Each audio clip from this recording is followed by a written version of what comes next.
Aujourd'hui, l'hôtel des ventes de Drouot accueille de curieux personnages. Dark Vador et ses soldats, les héros de la saga culte, la Guerre des Étoiles, sont les invités d'honneur d'un événement exceptionnel.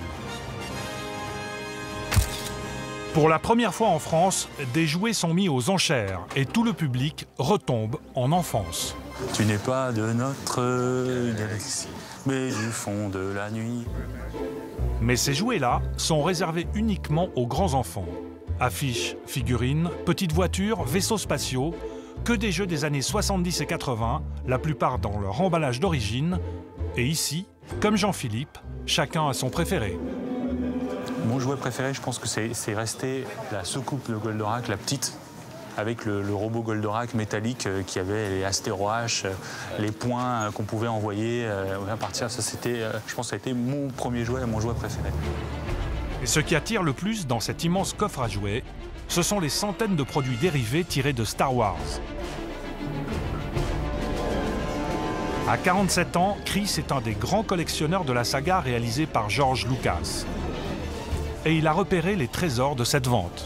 Donc voilà, ce qui est rarissime aujourd'hui, c'est de pouvoir, disons, proposer l'intégralité des 12 poupées mécano, à savoir qu'il y en a 12.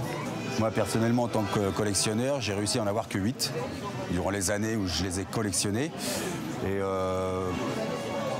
à titre indicatif, la plus chère que moi j'ai eu payée dans les années 80, c'était le Boba Fett. Pour vous donner une petite idée, je l'ai payé 3000 francs français à l'époque. Et la pièce la plus rarissime était le IG-88. Une pièce estimée à 800 €. Les jouets et surtout ces produits dérivés sont devenus un business. Un business avec des règles que maîtrise parfaitement Benoît Ramonino, l'expert de la vente. Ce qui est très marrant, c'est que c'est des produits qui n'ont jamais connu de purgatoire. Autant il y a certains types de mobilier, dans les années 70, des trucs orange, marron, on en a eu marre de les voir, tout est parti à la poubelle. Autant ça n'a jamais été ringard de les collectionner. Qu'est-ce qui fait qu'un jouet est cher? C'est sa fréquence d'apparition sur le marché. Voilà. Ensuite, c'est l'état. Bien évidemment, là on est dans la préhistoire quand même du merchandising. On est sur des jouets qui ont à peu près déjà une quarantaine d'années, avec des matériaux périssables que sont le carton, le plastique et le plexiglas. Donc forcément, le temps ayant fait son œuvre, il y a des jouets qui sont devenus au jour d'aujourd'hui très compliqués à trouver dans ces états-là en fait. Résultat, le prix de ces objets devenus rares explose. Comme cette voiture estimée à 8000 €, rien ne semble arrêter cette flambée.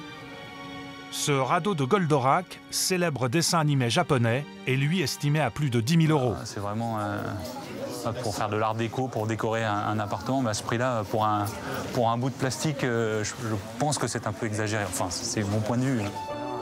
Ces premières estimations n'ont pas l'air d'effrayer Chris. Bien au contraire, cet accro de la Guerre des Étoiles est venu vendre une affiche qu'il détient depuis 25 ans. L'affiche américaine de Star Wars. Celle-ci. Celle-ci. Donc ça, c'est la mienne. Et voilà, par rapport à un ensemble de choses, tout ce qui est merchandising, les jouets, les dérivés qu'il y a pu y avoir, en tant que fan et inconditionnel, c'est vrai que moi, ce qui me rapproche le plus par rapport au film et à l'univers Star Wars, au-delà des jouets et tout autre, c'est l'affiche, parce que l'affiche, c'est le film. Il s'agit de l'affiche américaine originale du film. Jamais accrochée et donc en parfait état, c'est une pièce très rare estimée à quelques 4000 €. Vu l'engouement général, Chris compte en tirer encore un meilleur prix. Le jour de la vente, tous les fans de jouets sont là.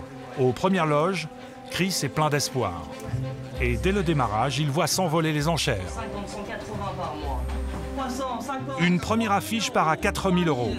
Adjugé, monsieur, 4000 € en salle. Une figurine de Star Wars, dont il ne reste que 13 exemplaires dans le monde, s'arrache à 7800. des prix à dissuader tous les grands enfants qui n'ont pas de porte-monnaie bien rempli. Mais pas le chanteur Francis Lalanne, lui a des goûts plus modestes et il ne collectionne pas n'importe quel jouet. Enfin, moi, je collectionne tous les jouets de mon enfance. Mon fils il a la même passion que moi, sauf que lui, il est dans l'enfance encore. Et moi, j'y suis dans mon cœur. Voilà, ça, Zébulon, c'est pour mon fils. C'est au tour de l'affiche de Chris qui ne rate pas une miette de cette vente exceptionnelle. La rareté de l'objet fait rapidement grimper les prix. 4500, 5000 par mois. Adjugé, 6500 €, acheteur 49. C'est une réussite, mais se séparer d'un tel objet ne laisse pas Chris insensible. Alors pour ne pas rester sur cette frustration, Chris va craquer. Il achète le dernier objet de la vente. Ouais, c'est symbolique, et puis bah, voilà, ce sera la surprise, je connais pas la pièce, donc on va voir ce qu'il y a dedans, quoi.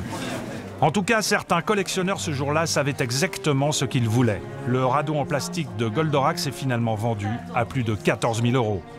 Le marteau va tomber à 14 500, 14 500 €.